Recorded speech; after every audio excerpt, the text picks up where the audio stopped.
آپ تھوڑا سا دل بڑا کریں. اگر آپ ایک کی وجہ سے پورا گھر سکون میں آ جاتا ہے تو آپ دل بڑا کیوں نہیں کرتے؟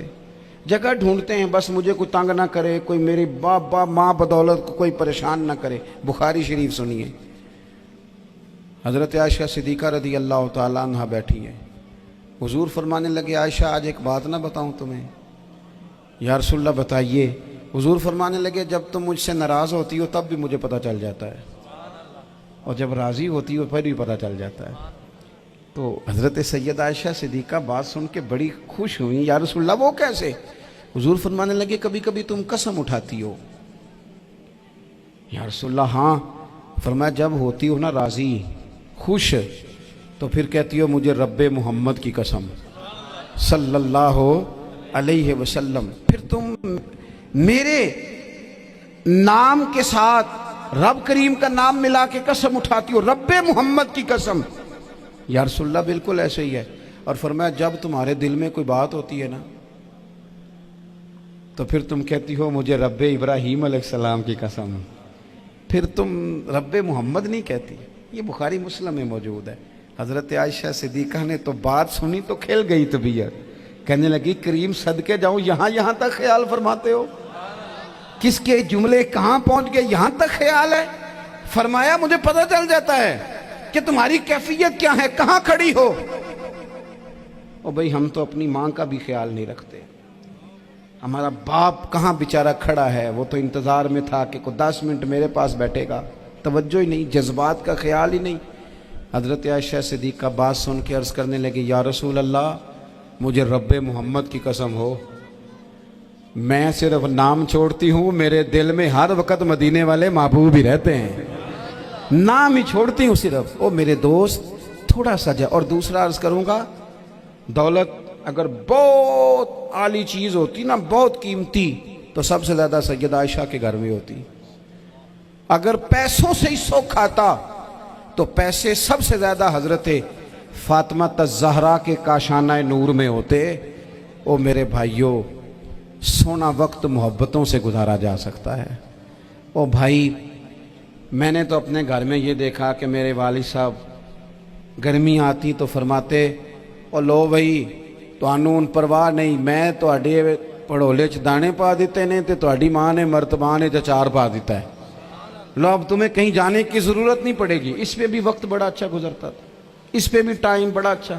6 کھانے کھا کے بچے نخرے کر رہے ہیں. میں نے اپنے والد صاحب سے ایک دن کہا میں کہ ابا جی تانوں پسند کی ہے؟ فرمان لگے پتر جے تے لگی ہوئے بھوک پھر تے ہر شے، اور اگر بھوک نہ ہو تو پھر نخرے ہی نخرے ہیں، پھر کیا پسند ہونا ہے؟ طبیعت نہیں. اپنے گھروں میں اپنے دوستوں میں اطمینان پیدا کریں، اضطراب سے باہر آئیں. اور ایک بات اور عرض کرنی ہے، یاد رکھنا تقریر باہر چلتی ہے گھر میں نہیں چلتی. گھر میں عمل چلتا ہے. گھر جا کے آپ لیکچر دینا نماز پڑھا کرو نماز پڑھا کرو نماز پڑھا کرو نماز پڑھا کرو تو کوئی نہیں پڑھتے گھر والے. آپ گھر میں نماز خود شروع کر دیں. نبی پاک صلی اللہ علیہ وسلم نے فرمایا گھروں کو قبرستان نہ بناؤ، کچھ نفلی نمازیں گھر میں بھی پڑھا کرو. اللہ کے پیارے رسول صلی اللہ علیہ وسلم کا گھر مسجد نبوی کے بالکل ساتھ ہے. دروازہ حضور کے گھر کا مسجد میں کھلتا تھا. لیکن نبی کریم صلی اللہ علیہ وسلم کیا کرتے تھے؟ حضرت عائشہ صدیقہ فرماتی ہیں تہجد کی نماز گھر میں پڑھا کرتے. گھر میں حضور تہجد کی نماز پڑھتے. اگرچہ گھر میں دشواری تھی، کچھ عبادات کچھ نمازیں گھر کے اندر بھی انسان پڑھے. آخری گزارش آپ حضرات سے کرنی ہے. اتنا بڑا مجمع ہے، اتنے سارے لوگ تشریف لائے ہیں. ایک گزارش آپ حضرات کی خدمت میں رکھ کے بس میں نے بات کو سمیٹنا ہے. 2 باتیں میں نے آپ کی خدمت میں عرض کی ہیں. ایک تو دینی علم کا ذوق پیدا کریں، اور دوسرا اپنے گھروں میں تھوڑا ٹھہراؤ لائیں. تھوڑا سا اپنے یہ بچوں کے دستار فضیلت کا اجتماع تھا اس لیے میں نے یہ بات عرض کی. اپنے گھروں میں تھوڑا حوصلہ قناعت لائیں. حضرت عائشہ صدیقہ رضی اللہ تعالیٰ عنہ فرماتی ہیں ایسا نہیں تھا کہ ہمارے گھر کے اندر مال نہیں آتا تھا، اللہ کے فضل سے بڑا کچھ آتا تھا، لیکن فرماتی ہم اثار کر دیا کرتے تھے. حضور کا مزاج اثار کر دینے کا ہے. یاد رکھنا شمع سے اگر کئی شمع جل جائیں تو اس کی روشنی میں کبھی کمی نہیں آتی. ہزاروں دیے بھی جل جائیں تو یہ دیے ماند نہیں پڑتے.